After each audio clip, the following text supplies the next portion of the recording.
Hey BoLS fans, AdamHarry back again with another BoLS unboxing. Today we are looking at the Super Dungeon Explorer expansion for Goro, the Dungeon Boss. So these little expansion packs are a relatively new thing for Ninja Division and Soda Pop for Super Dungeon Explorer.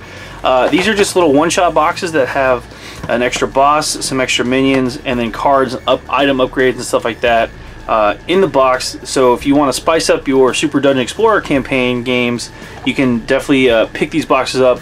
It's a great value for the price, and yeah, fight the bosses. So that said, let me go ahead and cut the plastic off here and this little thing, and we'll open it up and take a look inside. Alright, I've got the plastic cut off the bottom here. It pops right out, and there's the miniatures, here's the boss cards, and here's the cards, and here's some stuff for the decks. I'll just open all these up real quick. We've got, okay, some new stuff there. That might be the AI deck.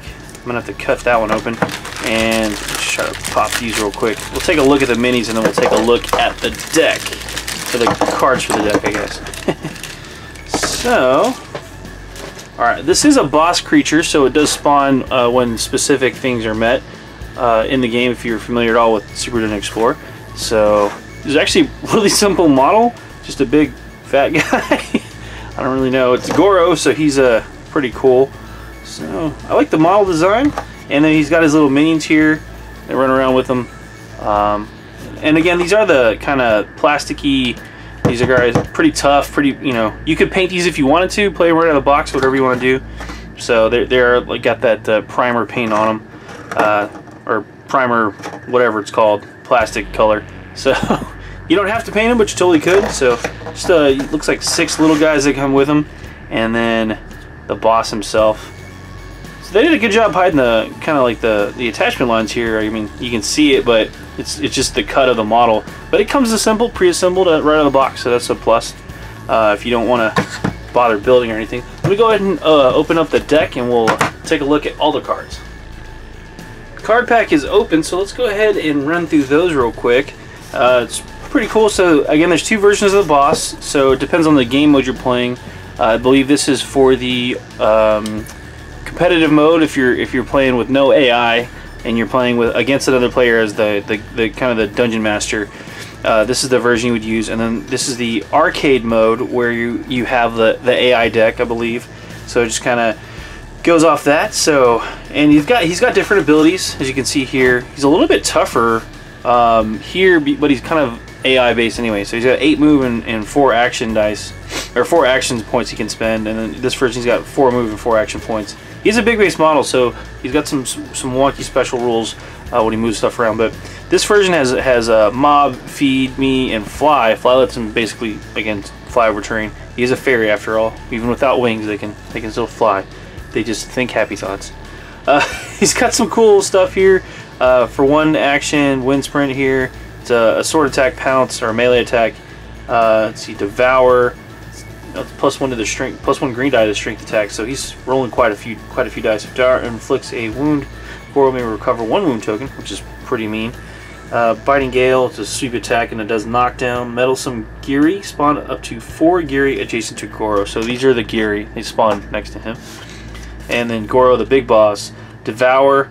If Devour inflicts a wound, remove 1 wound from Goro. Meddlesome Giri, spawn 4 Giri. So again, based off whatever the AI deck rolls up.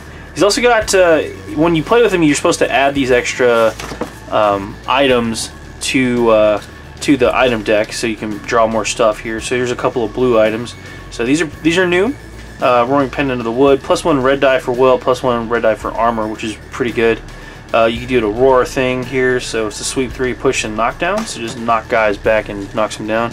Vial of Giri, Musk, +1 will, so it's red die for will. +1 green die for will. So if you're a will-based character, that's going to be really nice.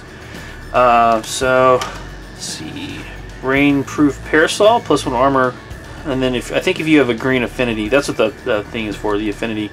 So that's pretty nice.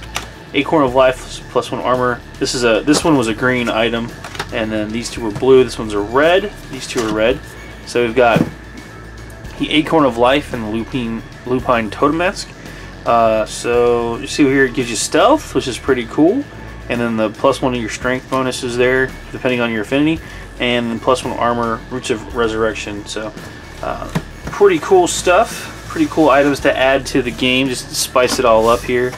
So, and then these are the 2 Geary cards again. If you're playing the base game with the Dungeon Master versus the arcade mode with the AI deck. So, I really like that about Super Dungeon Explorer. All the expansions have both options and support the game pretty well. So, you can see there, these guys are insignificant mob, but they're really weak to kill, but they're not supposed to. They're just going to be annoying and get in your way. So, yeah, pretty cool there. And then, of course, these are just fairy creeps. So, new crop. Basically, when place 1 Mook or Kino Shroom from the spawning pool adjacent to the Geary. So, they just make more stuff for you to fight. So, you got to take them out or they will swarm you. But they are not very hard to kill. As see there. And then this deck, I believe this is an additional deck you can add for the boss fight. So he's got a bunch of different effects here. Downpour. Some of these actually heal the boss as well. Fairy Queen, Campfire. Here's again the flame ability. Respect. This actually makes all the heroes discard their equipment, and then they have to remove all equipment from all heroes and discard it. Heroes may immediately equip any equipment from the loot or treasure discard piles. So you get to kind of redo all your stuff. It's not a bad thing, but it's kind of an annoying waste of a turn. This is a trap. These are 2 traps. Howling Wind. This is interesting. Players controlling heroes in this tile may not speak to other players while their model remains in the tile. So it's kind of an outside the game effect where, like, you can't talk. Stop talking. You're cheating. Giant Centipede, another trap. These 2 traps, and then Dirty Bison. Add 1 pet of the hero's choice to the backpack. If the card is in the treasure deck, remove it and reshuffle the deck. So, yeah, it's just some interesting stuff you can add. Again, it's the Goro Dungeon Boss expansion pack. These are just great little additions to the game, help spice it up and keep things fresh and new. So, and it's, you know, pretty good value for the price. It's 7 models in this big, you know, one of those being the big oversized boss fight. It's always fun to fight new bosses, I think, in Super Dungeon Explorer, because the base game's great. I love playing it, but having new stuff is always fun too. So that's pretty much it for this this unboxing. Hope you enjoyed it. This is AdamHarry from BoLS signing off. Have a good one.